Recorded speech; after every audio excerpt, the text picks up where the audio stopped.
ChatGPT 4o frappe fort et continue de nous surprendre.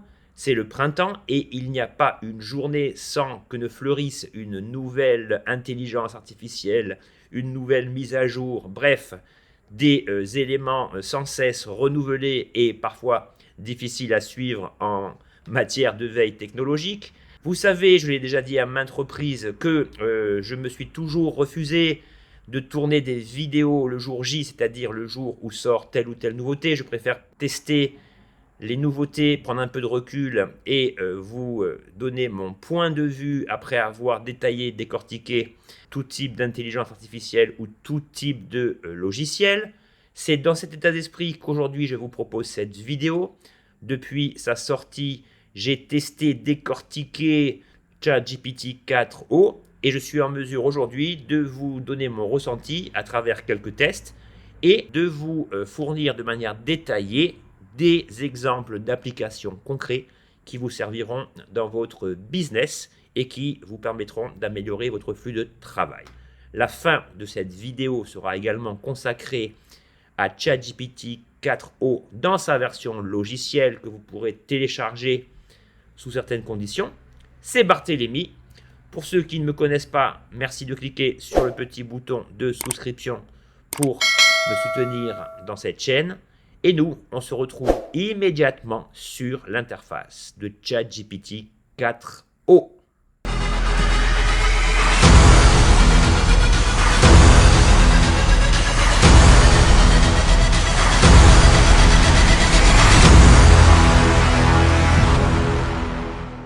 Alors, le premier élément que je voudrais voir avec vous, ça concerne les caractéristiques propres de ChatGPT 4.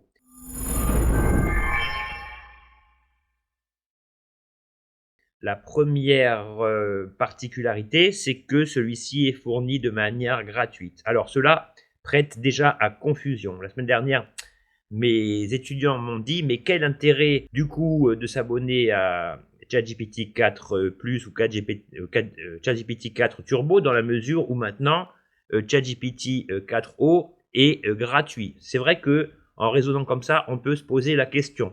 Sur le moment, j'ai moi-même été décontenancé du fait que cette remarque avait tout son sens. Donc, ce que j'ai fait, c'est que j'ai demandé simplement à ChatGPT quelle était la différence entre le fait de recourir à une version gratuite via ChatGPT 4o alors qu'il faut s'abonner pour avoir une version inférieure, c'est-à-dire le ChatGPT 4 Turbo. Et là, premier paradoxe, ChatGPT, lorsque je lui ai dit de me concevoir un tableau qui me montre les points communs et les différences entre les différents types de logiciels, enfin les différentes versions de logiciels, celui-ci est incapable de répondre.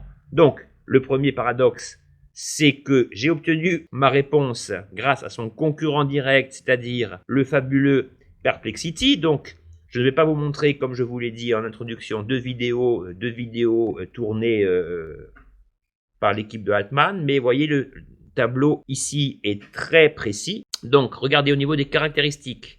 Alors, effectivement, ceux qui ont accès gratuitement à ChatGPT version 3.5 peuvent bénéficier de la version GPT 4o, mais de manière limitée. C'est-à-dire que ceux qui sont abonnés à la version de ChatGPT Plus bénéficieront d'une version améliorée de ChatGPT 4o. Donc on le voit bien ici. Vous voyez, si je vous montre cela, donc l'accès au modèle, donc il est bien spécifié que celui-ci est limité, alors que si vous continuez à payer votre abonnement, eh bien l'ensemble sera beaucoup plus rapide, réactif, etc. Le temps de réponse est forcément plus rapide si vous avez l'abonnement payant. La fenêtre de contexte. Alors, qu'est-ce qu'une fenêtre de contexte? La fenêtre de contexte va déterminer le nombre de tokens gérables, si vous voulez, par l'intelligence artificielle. On a souvent vu dans des vidéos d'autres ou de moi, par exemple, que lorsque vous voulez que ChatGPT, quelle que soit sa version, vous génère une version longue, il s'agit souvent de lui préciser si tu arrives à la limite de tes tokens, ne raccourcis pas ta réponse, mais demande-moi de continuer afin de poursuivre, si vous voulez, la génération de la réponse. Eh bien, vous voyez que en étant abonné, enfin, en bénéficiant plutôt de la version de GPT 3.5 ben, vous voyez qu'il n'y a que 8 cas spécifiques à ces tokens, alors que la nouvelle version, elle en comprendra 32. Donc là, on va le voir. Ce qui est intéressant ici, c'est que la version de ChatGPT 4o, en plus d'être gratuite dans une certaine limite, est beaucoup plus rapide. Et là, vous allez voir que en termes de génération, la rapidité alliée à un nombre de caractères beaucoup plus important va vous ravir. Ok? Donc après, vous voyez les différences, hein, c'est entre l'analyse de données qui est plus limitée, la vision. Donc, alors là par contre, les utilisateurs de l'ancienne version qui n'ont pas d'abonnement de ChatGPT pourront se régaler puisque jusqu'alors, vous ne pouviez pas soumettre une image en analyse, alors que maintenant vous pouvez le faire, même si cette fonctionnalité est, vous l'aurez compris, moins perfectionnée que si vous passez par l'abonnement payant. Au niveau du téléchargement de fichiers, ben, ici aussi, cette fonction a été introduite. Vous avez également l'accès aux GPTs, ça tombe sous le sens puisque la version ChatGPT 3.5 ne permettait pas de recourir aux GPTs dans la mesure où vous ne pouviez pas les utiliser, alors que celle-ci, via ChatGPT 4o, vous le pouvez. Et ensuite, les différences notables, eh bien, c'est que dans la version accessible, vous n'aurez pas accès à la génération d'images via DALL-E, vous n'aurez pas accès à des graphiques interactifs. L'accès prioritaire aux nouvelles fonctionnalités sera bridé. Et au niveau du support client, ben, vous bénéficiez d'un, je ne sais pas trop ce que ça veut dire, mais d'un support standard qui s'oppose au support prioritaire.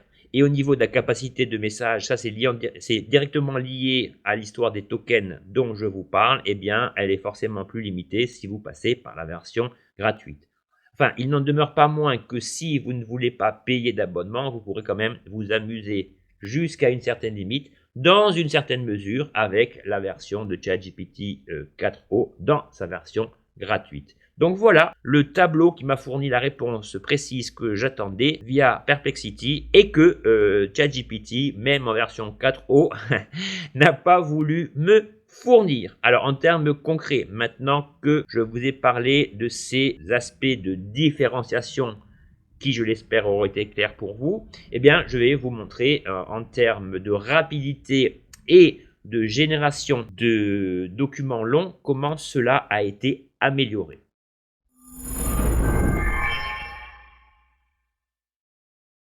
Sur le premier point, c'est-à-dire la vitesse et le nombre de tokens, je vais vous montrer immédiatement comment cela fonctionne. Donc, j'ai préparé une petite phrase. J'ai contextualisé, je ne me suis pas livré à un prompt très complexe. Je lui ai simplement demandé, tu es spécialiste en marketing digital, je suis créateur de contenu et j'ai besoin d'un article de blog de 1500 mots minimum sur le thème « Les 10 manières d'intégrer l'intelligence artificielle dans votre business ». Donc là, je précise immédiatement que je ne vais pas me livrer à des comparaisons entre des générations sur ChatGPT 3.5, ChatGPT Turbo. Si vous avez l'habitude d'utiliser ChatGPT, vous allez voir que il n'y a pas besoin de comparaison pour voir que cette version est beaucoup plus rapide. Je valide et on va voir ça ensemble.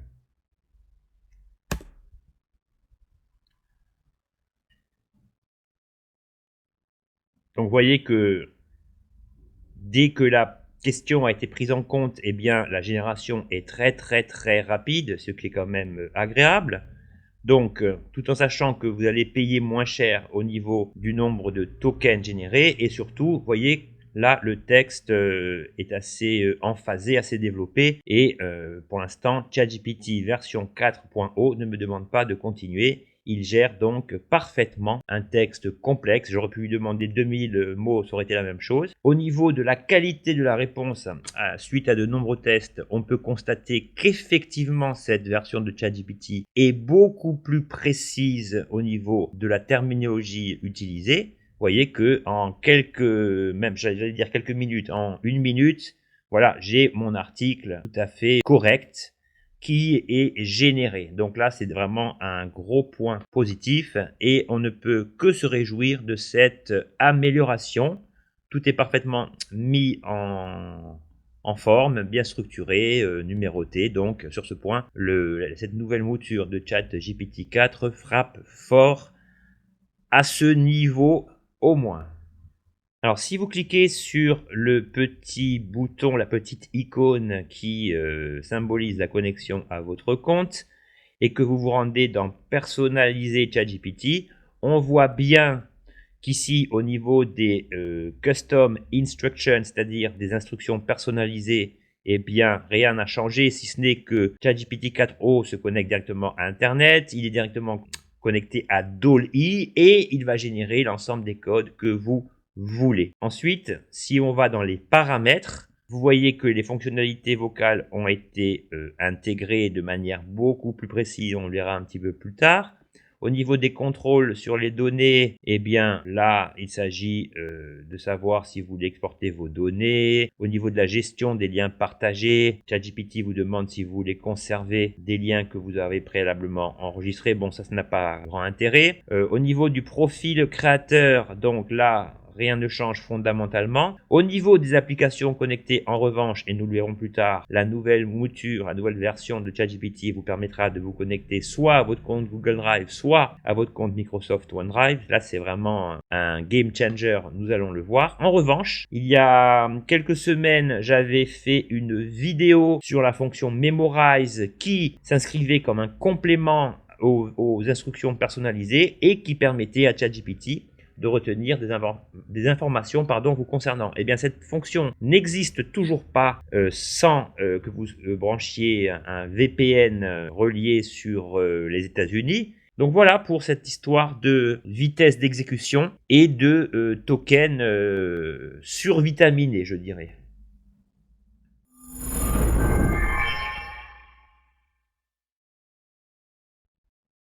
Autre axe d'amélioration, je veux parler de la fonction Vision.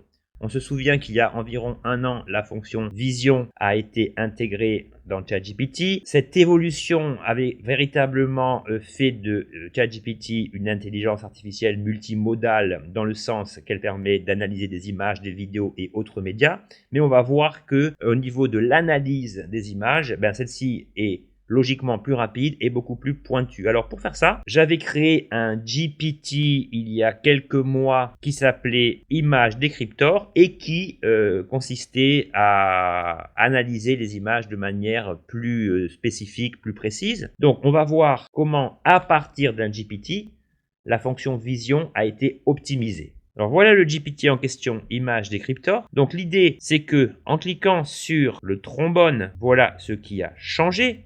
Désormais, on ne se limite plus à un fichier local, mais au fait de pouvoir connecter des applications, comme je vous l'ai dit. Donc moi, j'ai connecté Google Drive, mais vous pouvez aussi choisir de connecter un compte Microsoft OneDrive si vous en possédez un. Ici, on va simplement télécharger un fichier local. Alors, je vais prendre une vignette que j'ai fait sur une de mes dernières vidéos. Et là, du fait que le GPT a été spécifiquement conçu pour l'analyse d'images, je n'ai a priori aucun message, aucune indication à lui soumettre. Ici, si je valide, normalement, le GPT lié à la nouvelle fonctionnalité Vision va parfaitement exécuter sa tâche. Donc, vous voyez, ici, on voit bien que ChatGPT est très rapide sur ce point aussi, est très précis. L'image montre un homme, probablement un formateur ou un expert, posant devant une affiche promotionnelle. L'affiche présente les éléments suivants, logo et titre, sous-titres et informations, image de l'homme, éléments visuels supplémentaires, donc tout est parfaitement bien rodé. Analyse et interprétation, cette affiche est vraisemblablement une publicité pour une formation gratuite en ligne dédiée à la création de chansons. La présence du logo Udio suggère qu'il s'agit d'une plateforme spécialisée dans l'audio et la musique. Le ton et le design sont modernes avec un usage de couleurs contrastées vert, jaune et noir pour attirer l'attention. Donc ici, pas de problème. Et dans la conception de mon GPT, j'avais programmé l'ensemble pour qu'à la fin de chaque génération, cet ensemble de 6 questions se génère afin d'éviter à l'utilisateur de devoir créer un nouveau chat pour une analyse d'images supplémentaires.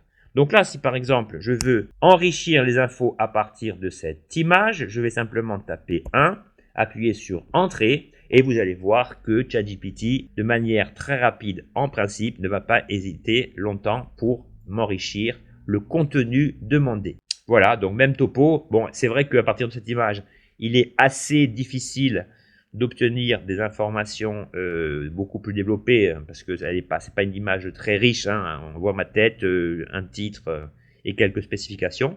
Mais on voit que au niveau de ChatGPT Vision, l'ensemble est parfaitement cohérent, rapide et la synthèse opérée est d'excellente facture sur ce point. Alors ici, nous allons nous livrer à l'analyse d'une autre image un petit peu différente. Donc toujours la même chose, charger le fichier local. Je double-clique ici. Donc là, il s'agit d'une photo, d'une copie d'écran du jeu Tetris. Et là, je vais lui demander de quoi s'agit-il sur l'image.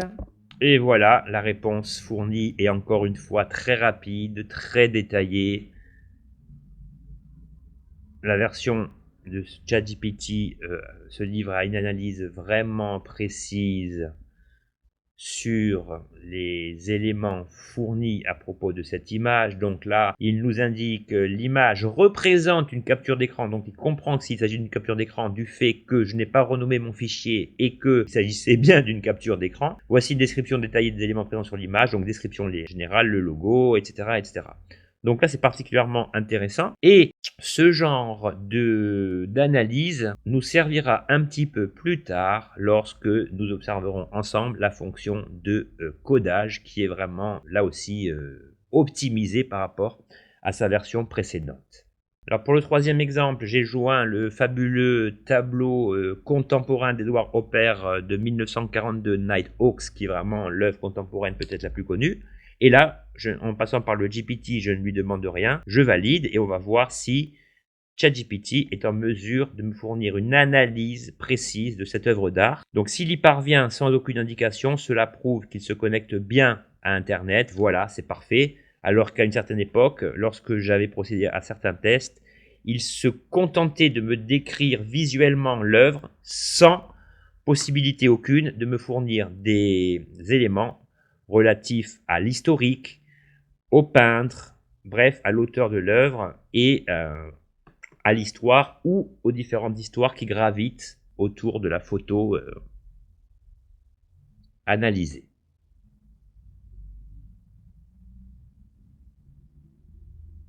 Donc voilà, on voit bien que ChatGPT, dans sa nouvelle version, a parfaitement tout compris.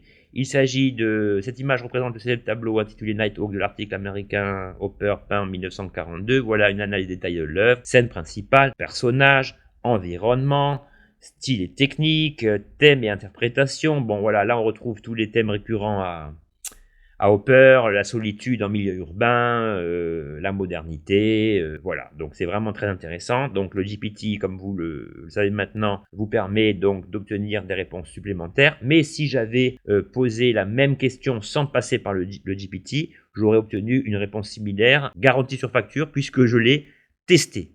Donc voilà les améliorations apportées à la fonction vision. Donc dans l'ensemble des vidéos que vous avez pu voir, notamment les démonstrations de l'équipe de Sam Altman, etc., on a vu que sur la version de votre téléphone, vous pouviez donc faire beaucoup de choses. On a vu une vidéo d'un malvoyant qui disait à ChatGPT « Merci de me guider », donc via la caméra, celui-ci retrouvait facilement son chemin.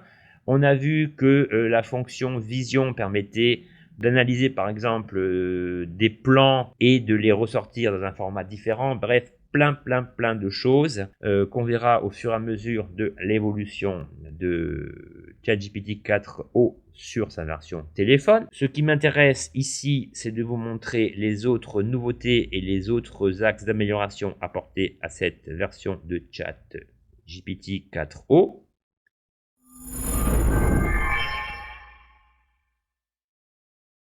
Alors sur la fonction connexion à Internet, ici j'ai constaté que les améliorations apportées ne sont pas à hauteur de ce que l'on espérait. Je lui ai demandé dans un premier temps quels sont les films qui ont recueilli les meilleurs avis au Festival de Cannes 2024 et ChatGPT m'a répondu précisément mais malheureusement sur la session 2023 du Festival de Cannes.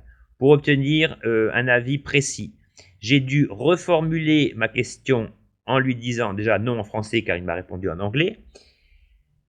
Et ici, je lui ai dit non, tu me donnes ici des films du Festival de Cannes 2023, merci de rectifier. Donc, ChatGPT a corrigé le tir immédiatement en me parlant du Mégalopolis de Francis Coppola, du dernier film de Paolo Sorrentino, du dernier Cronenberg, etc. Donc là, la fonction liée à la recherche basée sur une actualité fonctionne bien. Bon, même si on n'a pas obtenu la réponse tout de suite avec l'intelligence artificielle, et ChatGPT vous le précise en bas, ChatGPT peut faire des erreurs, envisager de vérifier les informations importantes. Donc là, on suit bien cette phrase ô combien utile. Et ce qui est bizarre, c'est que pour quelque chose qui est beaucoup plus facile à vérifier que les films de la session du Festival de Cannes, qui n'est d'ailleurs pas encore terminée, c'est que je lui ai demandé le classement de la Ligue 1 2023-2024 et celui-ci me donne l'Olympique de Marseille en deuxième position alors qu'ils ont fini 8e, l'Olympique de Lyonnais qui ont fini 6e et plein de clubs qui ne sont même pas là. Donc là, j'ai insisté, non, je veux le classement de 2024, eh bien pareil, il insiste, il n'arrive pas à me trouver l'information. Donc je lui ai dit, merci de te connecter à des sites spécifiques pour enfin me fournir la bonne réponse.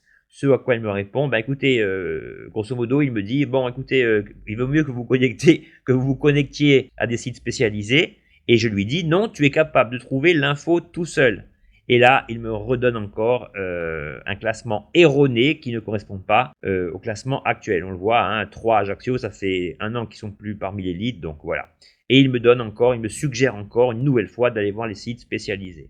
Et pour finir, je lui demande le vainqueur de la Liga Europa entre Bergame et Leverkusen, donc le match qui a eu lieu hier soir à l'heure où je parle de cette vidéo, c'est-à-dire le 22 mai de l'an 2024. Et là, il ne comprend pas non plus et il me dit toujours allez vérifier d'autres sources car je suis incapable de vous trouver la réponse. Donc là, au niveau de la fonction de connexion pure à Internet, on voit que apparaît le premier bémol. Sur le premier exemple, au niveau du Festival de Cannes, j'ai dû l'orienter pour qu'il me fournisse les bons films et pas ceux de l'an dernier. Et pour une réponse basique que Perplexity, par exemple, m'aurait fourni en 2 temps 3 mouvements, c'est-à-dire le classement de Ligue 1, ChatGPT 4o mérite donc d'être perfectionné. C'est pas le point sur lequel les développeurs se sont le plus penchés, tel que le prouve cette mini démonstration.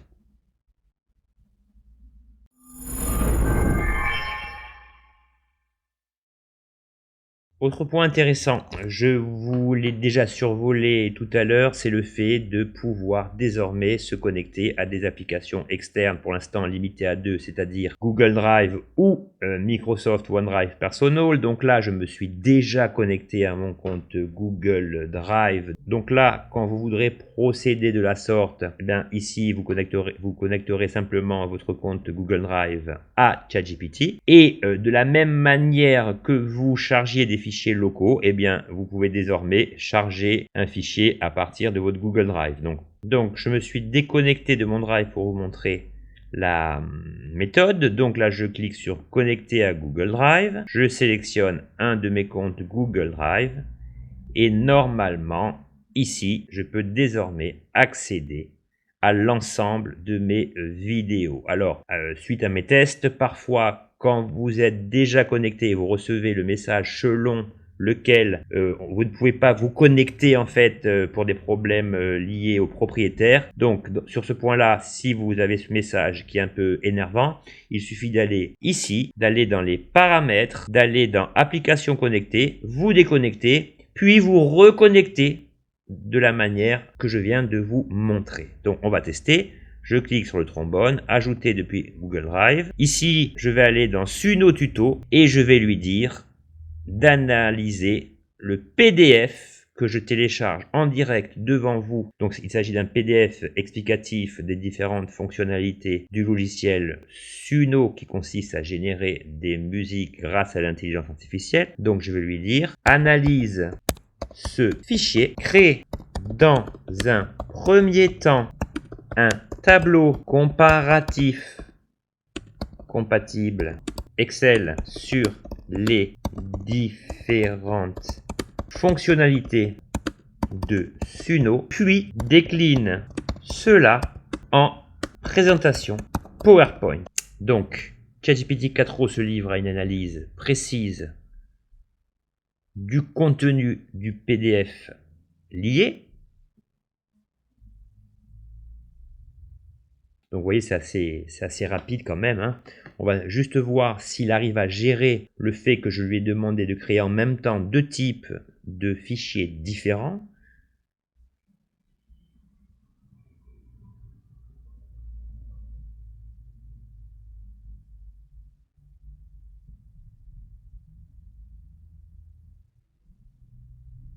Donc ce qui est aussi intéressant dans cette version de ChatGPT 4o, c'est que pour générer des fichiers qui acceptent un grand nombre d'extensions, vous avez du Word, vous avez du PDF, vous avez de l'Excel, vous avez du PPT pour les PowerPoint, vous avez tous les fichiers liés au web, vous avez tous les fichiers d'images, c'est vraiment impressionnant. Eh bien, vous allez voir que normalement, vous n'avez pas besoin de recourir à un GPT personnalisé pour l'exportation des formats demandés. Donc là, l'analyse est longue, mais on présume que si tel est le cas, ChatGPT va nous fournir une réponse adéquate, on l'espère en tout cas.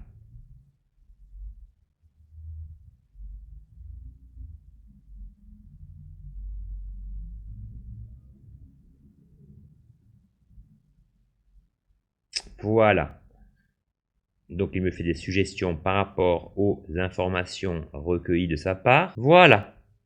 Le fichier Excel a été créé. On va attendre la fin de la génération pour voir si ce fichier est exploitable. Et on va voir, voilà, la présentation PPTX. Donc c'est le format des présentations PowerPoint.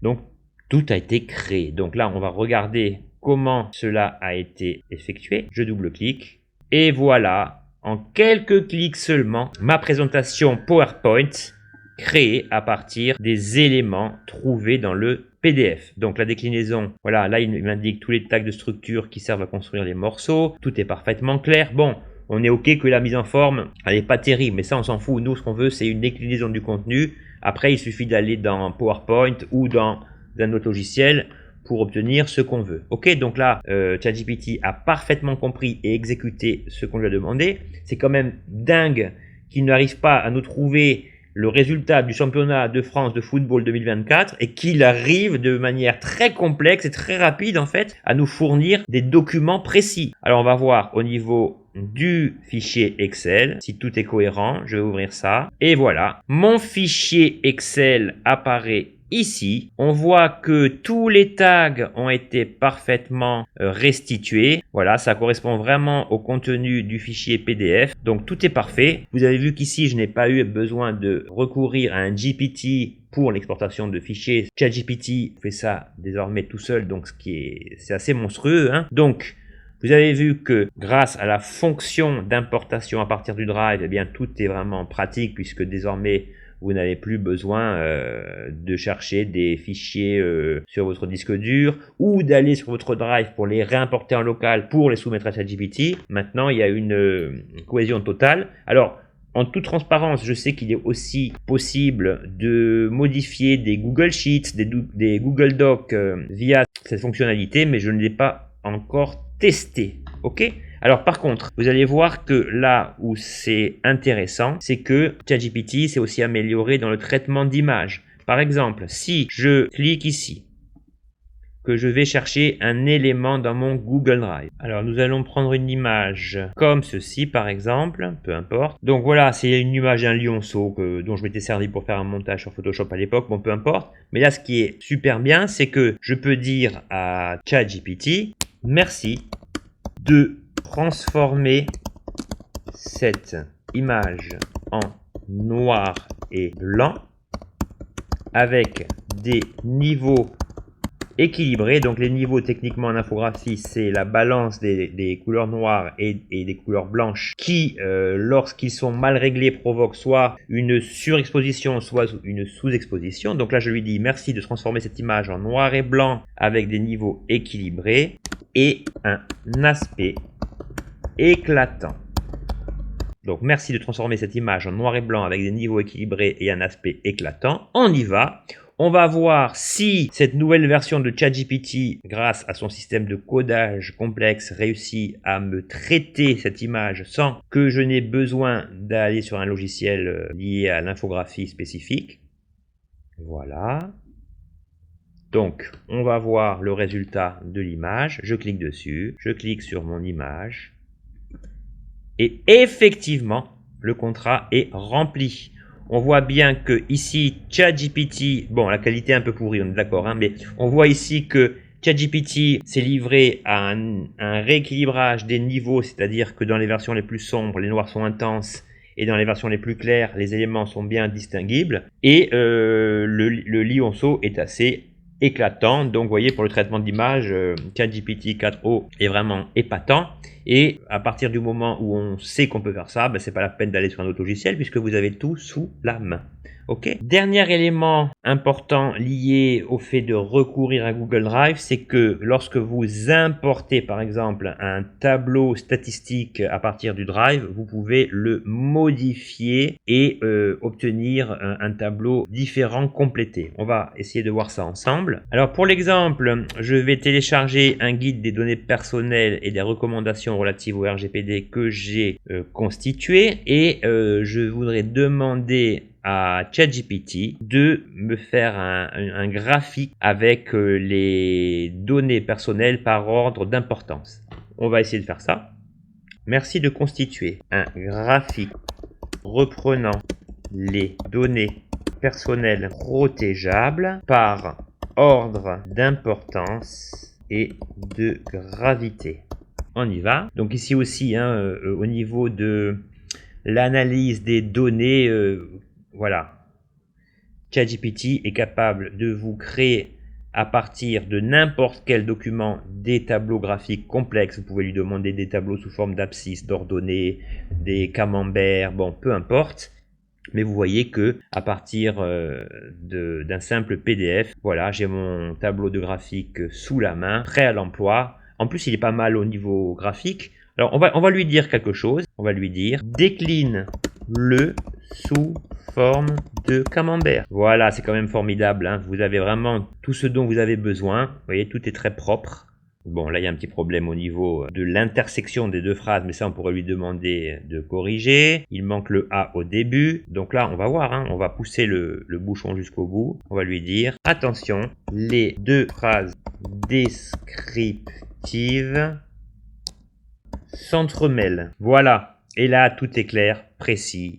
C'est vraiment super bien. Et vous avez donc ici deux tableaux que vous pouvez télécharger de manière distincte. Donc avouez que quand même, au niveau de la rapidité, du fait de pouvoir décliner les formats demandés, ben justement en plusieurs formats, le fait que la qualité soit au rendez-vous, ben ça vous fait vraiment gagner du temps. Ok, donc là, alors là je sais pas pourquoi au niveau du tableau, vous voyez la phrase est un petit peu coupée au début, à la fin, alors que là non.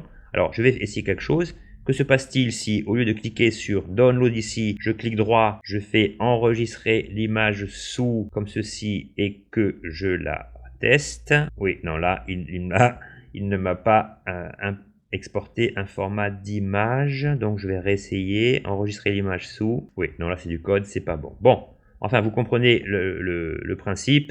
Et n'oubliez pas que vous êtes toujours le maestro, le chef d'orchestre qui doit obliger l'intelligence artificielle à vous fournir le contraire et à ne pas vous adapter, mais obtenir ce que vous voulez de manière concrète.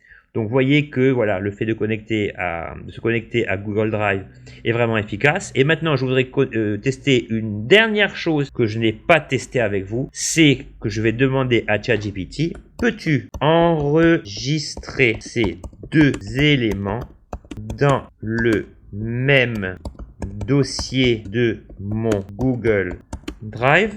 Donc voilà, cette fonctionnalité n'est pas encore prise en compte. Je pense que c'est pour des raisons de sécurité. Donc pour l'instant, on peut importer un fichier à partir du Drive via ChatGPT 4o, mais vous ne pouvez pas encore l'enregistrer directement. Bon, je pense que ce sera encore un axe d'amélioration, mais avouez que quand même, cette fonctionnalité change le jeu. Et vous voyez qu'en termes de déclinaison, de création de documents, eh bien, cette version de ChatGPT 4o est vraiment pertinente et efficace.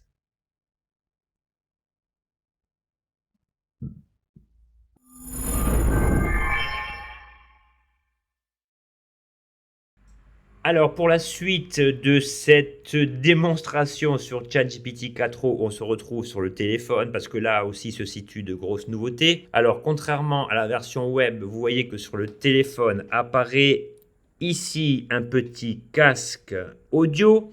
Cette possibilité, on ne la retrouve pas sur la version web de ChatGPT, mais on va le voir dans quelques instants, on va la retrouver dans sa version logicielle. Donc la version logicielle que je vais vous montrer est très proche de la version téléphone. Alors cette fonction est vraiment formidable. Là, vous avez eu beaucoup de démos, mais moi je vais vous en faire une en direct. Donc regardez comment ça fonctionne. Premier exemple, je clique sur le casque et je vais demander à ChatGPT, peux-tu traduire en anglais ce que je vais te dire maintenant? Bien sûr, allez-y, je suis prêt à traduire ce que vous allez dire. Je suis Barthélemy Nobili et je suis en train de tourner une vidéo expliquant les modalités d'utilisation de la nouvelle version 4o de ChatGPT.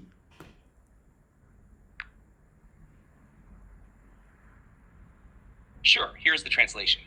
I am Barthélemy Nobili, and I am currently filming a video explaining the usage modalities of the new version 4.0 of ChatGPT. Voilà. Et ce qui est intéressant, donc ça c'est bien, si vous parlez avec des étrangers, ben, vous n'avez plus besoin de traducteur, ChatGPT s'occupe de tout. Et ce qu'il y a de bien, c'est que dès que je vais appuyer sur le bouton rouge, eh bien, j'aurai la retranscription sous forme de chat de la traduction opérée. Donc là, c'est vraiment excellent. Et là où c'est vraiment pas mal par rapport à la version web, c'est que on peut demander des questions directes. Par exemple, je vais cliquer sur le casque et je vais lui demander « Peux-tu m'expliquer en quoi consiste le contenu de la chaîne YouTube de Barthélemy Nobili ?»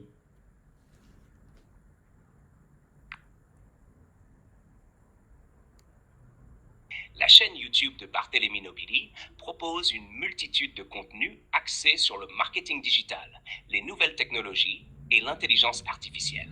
Vous y trouverez des tutoriels, des analyses, des critiques de produits et des discussions approfondies sur les tendances actuelles du numérique. Barthélemy partage également des conseils pratiques pour les professionnels du marketing, des créateurs de contenu et toute personne intéressée par l'innovation technologique.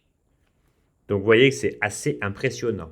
Alors maintenant, comme je suis têtu, je vais tester en toute transparence une question qu'on a déjà demandé tout à l'heure, à savoir le classement 2024 de la Ligue 1. On va voir si si sur la version téléphone, ChatGPT nous fournit une réponse satisfaisante. On y va. Peux-tu me donner le classement final de la Ligue 1 2024? Il recherche, ça mouline un peu. Il semble qu'il y ait un problème avec la recherche en ligne en ce moment. Voulez-vous que je réessaye plus tard? Ou y a-t-il autre chose avec laquelle vous aider? Non, je voudrais que tu te connectes au site de sport spécialisé pour me donner le classement de la Ligue 1 2023-2024. Saison 2023-2024. Il semble que la recherche en ligne ne fonctionne toujours pas. Vous pouvez consulter les sites spécialisés comme ESPN, l'équipe site officiel, pour obtenir le classement final de la saison 2023-2024. Si vous avez une autre demande, je suis là pour vous aider. Ok, à ce moment-là, connecte-toi à la page du site de l'équipe qui sera en mesure de me fournir cette information. Je ne peux pas accéder directement à des URL spécifiques. Mais vous pouvez consulter le classement final de la Ligue 1 pour la saison 2023-2024 en visitant le site de l'équipe à l'adresse suivante. L'équipe, classement Ligue 1. Please open your app to see this link. Vous y trouverez toutes les informations à jour sur le classement final. Si vous avez d'autres questions, n'hésitez pas.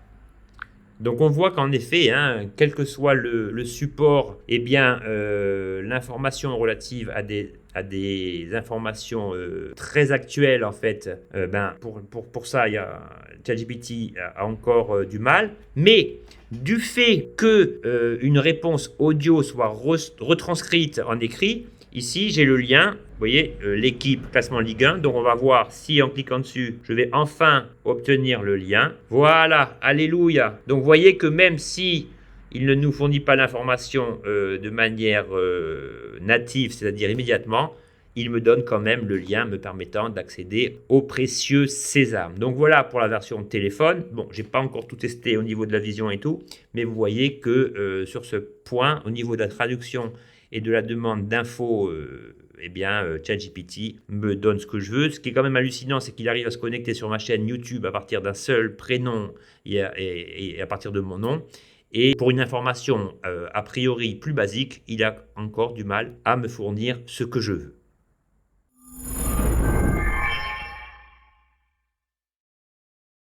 Après cet aparté sur mon téléphone, je vais désormais vous parler de l'application ChatGPT. Donc pour la télécharger, il faudra se rendre à l'adresse suivante que je vous mets en description.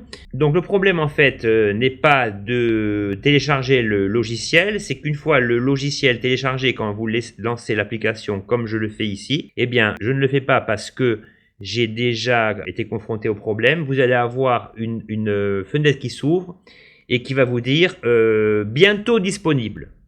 Donc là, vous allez réessayer et rien à faire, elle ne s'installe pas.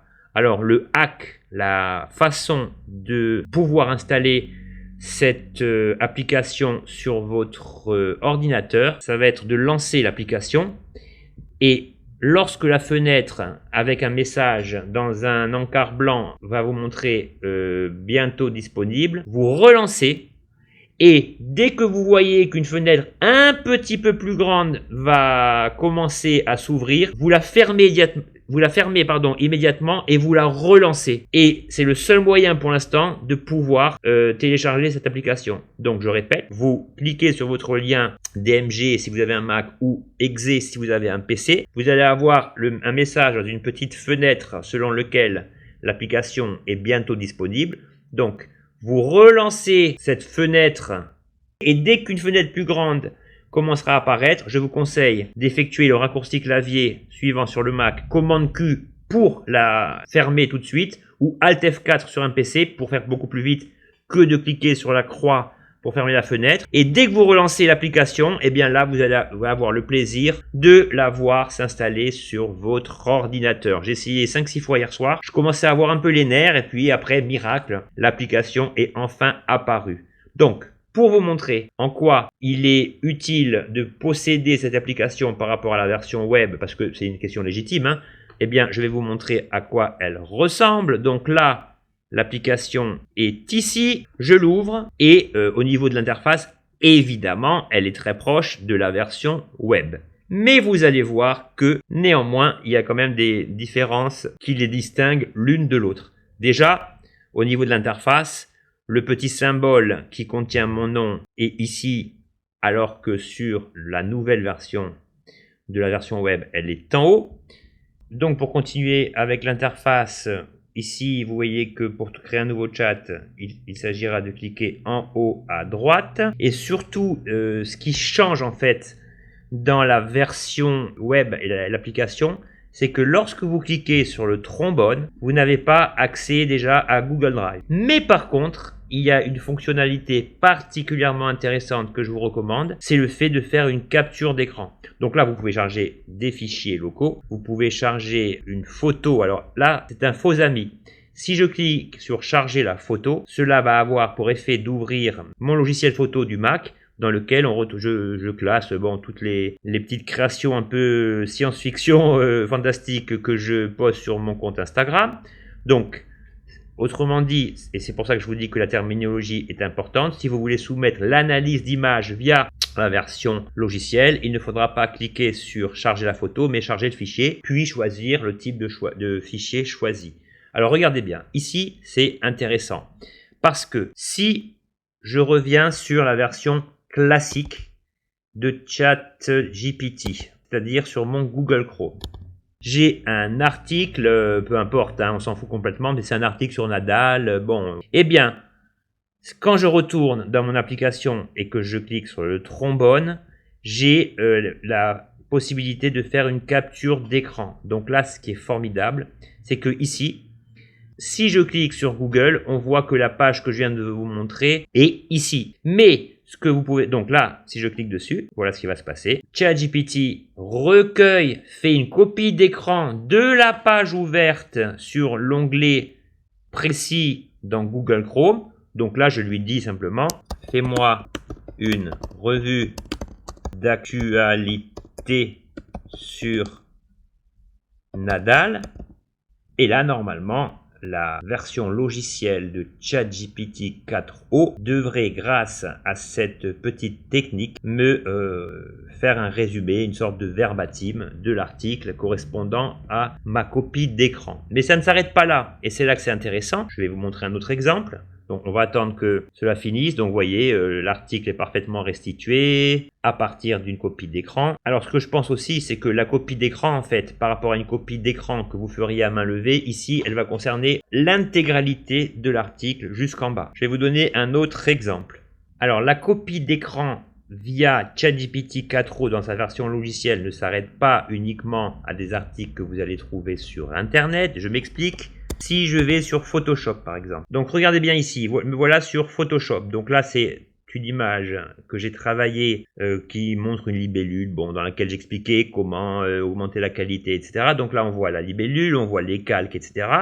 Eh bien, si je retourne dans ChatGPT 4o version logicielle, que je lui dis faire une capture d'écran, vous voyez qu'ici il va instantanément trouver Photoshop et ainsi que l'ensemble des logiciels qui sont ouverts au moment où je vous parle. Donc là, si je veux obtenir des informations relatives à un logiciel ouvert, je vais simplement sélectionner Photoshop. Très rapidement, il se livre à une copie d'écran de l'interface de Photoshop et là, je peux lui demander analyse l'image. Donc ça, c'est vraiment une fonctionnalité que j'adore. Je comprends pas pourquoi ils l'ont pas intégré dans le ChatGPT version web. Et voilà.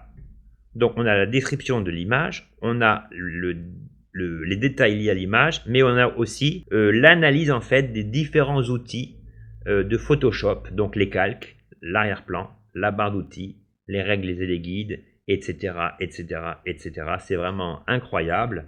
Alors ce qui est bien aussi dans cette technique, c'est que par exemple, si j'ai un tableau ouvert dans Excel, eh bien ici, il suffit que j'aille sur la page du tableau concerné. Il va se livrer exactement à une copie d'écran dans le même ordre d'idées. Et là, je vais lui dire analyse le tableau et le tour est joué. Ça veut dire que quand vous avez des analyses de documents figurant sur les logiciels, il suffit en fait d'ouvrir la page comprenant les données sur tel ou tel logiciel sans que vous ayez besoin de télécharger le fichier en local pour le soumettre à ChatGPT. Lui, grâce à une copie d'écran, et via cette nouvelle fonctionnalité, il va le faire très très bien. Donc là, comme les données sont un petit peu plus complexes, eh bien, il met un petit peu plus de temps pour nous offrir une réponse. Mais avouez quand même que c'est un sacré gain de temps. Et j'espère qu'ils vont inclure cette fonctionnalité dans la version normale. Bon, maintenant que j'ai la version en local, je pourrais m'en foutre, mais disons que ce serait quand même bien qu'ils arrivent à une harmonisation entre les différents supports, le support web et le support logiciel. Donc voilà, hein, il me précise bien l'ensemble des éléments qui constituent le tableau, il n'y a pas de problème, tout est bien foutu. On est vraiment dans un logiciel qui est intéressant. Alors, autre fonction rigolote, c'est lorsque vous cliquez ici et que vous lui dites prendre une photo, eh bien, vous allez vous prendre une photo face cam. Donc, je l'ai fait pour faire gagner du temps. Donc, voilà ce portrait magnifique de moi. Donc là, je lui ai dit analyse l'image et là, il me dit sujet principal. Voilà, l'image montre un homme avec une barbe grisonnante assis devant une bibliothèque bien garnie. Voilà une analyse détaillée de l'image. Donc l'homme au centre de l'image est le sujet principal. Il a une barbe grisonnante, est chauve et porte un polo noir. Nanana. Alors ce qui est important, ce qui est intéressant, ce qui est rigolo, c'est qu'il me dit profession ou hobby. La présence de nombreux livres et figurines de collection suggère que la personne pourrait être un passionné de littérature, de bande dessinée ou de culture geek, ce qui est pas faux. Il pourrait également être un créateur de contenu, un écrivain, un formateur ou quelqu'un travaillant dans une profession liée à ces domaines. La pose et le regard direct vers l'objectif suggèrent que l'homme est peut-être en train de faire une vidéo ou de participer à un appel vidéo. Et après, en conclusion, il nous dit « L'image donne un aperçu intéressant de la personnalité et des intérêts de l'homme photographié, sa bibliothèque remplie de livres et de figurines de collection reflète des passions pour la lecture, les BD et la culture pop. L'organisation soignée de ses étagères et son interaction avec la caméra suggère une personne méticuleuse et peut-être active dans la création de contenu ou dans une profession similaire. Bon, voilà, c'est un peu rigolo, mais ce que je veux vous dire, ici, qui tranche résolument avec la version web, c'est qu'ici, la fonction Google Drive est absente de l'application ainsi que sur le téléphone, mais ici, vous avez d'autres perspectives intéressantes que vous pouvez utiliser et vous retrouvez de la même manière la fonction que je vous ai montrée il y a quelques instants sur le téléphone, c'est-à-dire qu'ici, si je clique sur le casque et que je lui demande une question précise, peux-tu me fournir une revue d'actualité relative au Festival de Cannes 2024? Je vais vous fournir une revue d'actualité générale basée sur les informations disponibles concernant le Festival de Cannes 2024. Revue d'actualité, Festival de Cannes 2024. Introduction. Le Festival de Cannes, l'un des événements cinématographiques les plus prestigieux au monde, se tient chaque année sur la Côte d'Azur, attirant des stars internationales, des réalisateurs de renom et des cinéphiles du monde entier. En 2024, le festival promet une édition riche en découvertes et en célébration du cinéma. Films et compétitions. 1. Sélection officielle. Compétition officielle, plusieurs films de grands réalisateurs concourent pour la Palme d'Or, le prix le plus convoité du festival. Cette année, la sélection inclut des œuvres de cinéastes renommés ainsi que de nouveaux talents prometteurs. Un certain regard.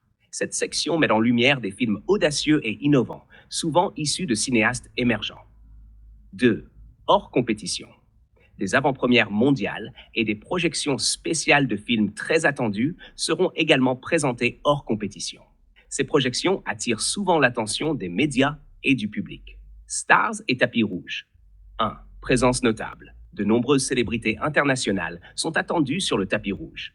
Les acteurs, réalisateurs et autres personnalités de l'industrie cinématographique viennent non seulement pour présenter leurs films, mais aussi pour participer aux divers événements et soirées du festival. Désolé, mais tu me donnes des informations trop générales. Je veux la liste de tous les films en compétition en 2024 en me nommant expressément chaque film. Je n'arrive pas à accéder aux informations en ligne pour obtenir la liste des films en compétition au Festival de Cannes 2024. Cependant, vous pouvez généralement trouver cette liste sur le site officiel du Festival de Cannes ou dans les actualités récentes des grands médias spécialisés en cinéma. Alors, Je vous recommande de consulter les sources suivantes pour obtenir la liste. Alors, merci Sorry, de I'm having issues right now. Could not understand what you said. Alors, merci de me fournir le lien vers ce site. Vous pouvez trouver la liste complète des films en compétition au Festival de Cannes 2024 sur le site officiel du festival. Voici le lien direct vers la section de la sélection officielle. Festival de Cannes, sélection officielle 2024. Please open your app to see this link. Donc ici, suite à cette demande un petit peu périlleuse, voilà, donc là j'ai la retranscription de ce que ChatGPT m'a dit oralement, et si je descends, voilà donc la liste officielle fournie. Bon, on voit que la version vocale n'est pas encore tout à fait au point, mais il y a quand même des possibilités intéressantes, comme on l'a vu sur le téléphone. Moi je voulais vous montrer les fonctionnalités principales lié à ce logiciel. Alors, il y a un point commun entre les deux versions, la version web et la version logicielle, c'est que ici, on a désormais la possibilité de cliquer sur des chats éphémères.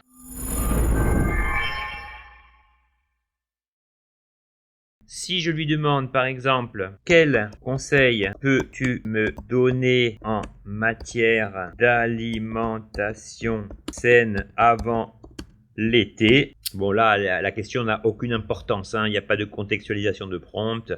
La réponse va être assez générale. Bon, elle est pas mal hein, depuis la nouvelle version. Donc voilà ce que ChatGPT nous propose. Mais l'élément sur lequel j'attire votre attention, c'est que bon, déjà la qualité de la réponse est pas mal, mais surtout un chat éphémère, qu'est-ce que c'est? Eh bien, c'est que une fois que j'aurai fermé celui-ci, il n'apparaîtra pas dans la liste d'archivage en fait que vous voyez sur la barre latérale de gauche. Ça, c'est lié au fait que vous demandez parfois des informations personnelles liées à la fonction Memorize qui n'est pas encore incluse sans le VPN comme je vous l'ai dit tout à l'heure. Et donc, dès que je vais recueillir ces informations, que je vais procéder à un nouveau chat comme ceci, vous voyez que le nouveau chat éphémère, tel que son nom l'indique, n'a pas été pris en compte, n'a pas été retenu dans la liste de vos chats comme ce serait le cas pour l'ensemble des chats.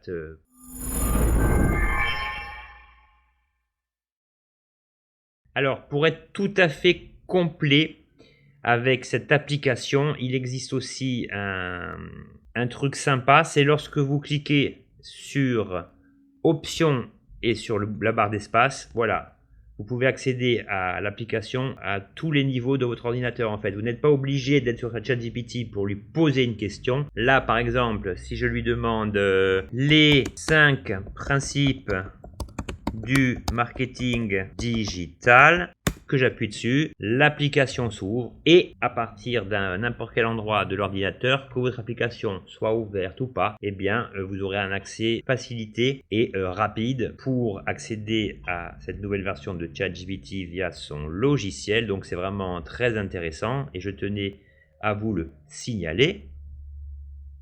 Donc vous voyez que la génération est toujours aussi rapide et vous obtenez votre information assez rapidement et facilement. J'ajoute aussi que d'après les tests opérés par l'équipe de Sam Altman, mais même si ce n'est pas encore efficace à 100%, ChatGPT, lorsque vous utilisez la fonction vocale, est capable, selon le ton de votre voix, de détecter si vous êtes triste, heureux, sarcastique, etc., etc. Donc ça, on en parlera lorsque les tests plus poussés auront fait leur apparition. On se rapproche un petit peu depuis l'intelligence artificielle émotionnelle dont je vous avais parlé et dont je vous mets le lien en description. On voit que tous les efforts ont été basés donc sur un rapport moins humain-machine et le but de cela est de rendre plus familier, plus humaine une intelligence artificielle. Donc pour l'instant le pari semble être réussi, mais comme je vous l'ai dit à ce niveau je n'ai pas assez effectué de tests pour voir si tout est cohérent et je ne sais pas si par rapport aux démos de Sam Altman cette fonctionnalité est vraiment établie et fonctionnelle à l'heure où je vous parle.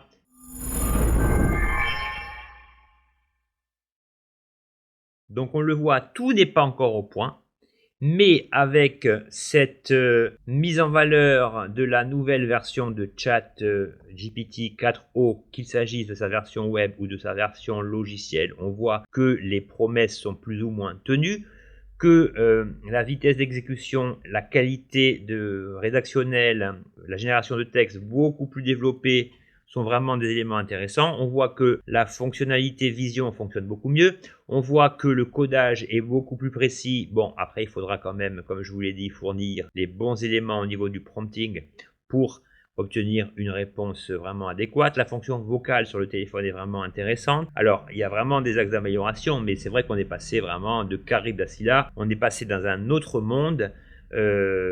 Donc je ne saurais que trop vous conseiller de l'essayer dans un premier temps pour les personnes qui ne sont pas abonnées et de franchir le pas si vous estimez que le jeu en vaut la chandelle. Et surtout ce qui est intéressant c'est le fait de générer des documents sans forcément en termes d'exportation recourir à des GPTs. ChatGPT 4o fait très bien le boulot. Je pense que cela annonce la future mouture du ChatGPT 5 qui sera disponible je ne sais pas trop quand, mais en tout cas vous auriez tort de ne pas jeter un coup d'œil. J'espère avoir été complet. Il y a bien sûr d'autres possibilités que vous pouvez faire avec ChatGPT que j'ai peut-être oublié, mais dans l'ensemble voilà ce que je voulais vous montrer aujourd'hui. L'ensemble est complexe, intéressant et en mon sens ce qui serait parfait c'est vraiment de créer une sorte de mix, de mutant entre ChatGPT et Perplexity dans sa fonction justement recherche sur internet qui là est encore un peu hésitante.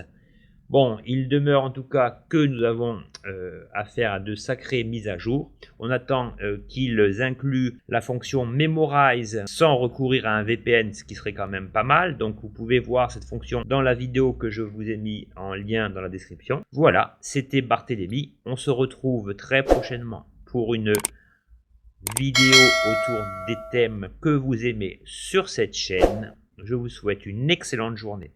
Ciao!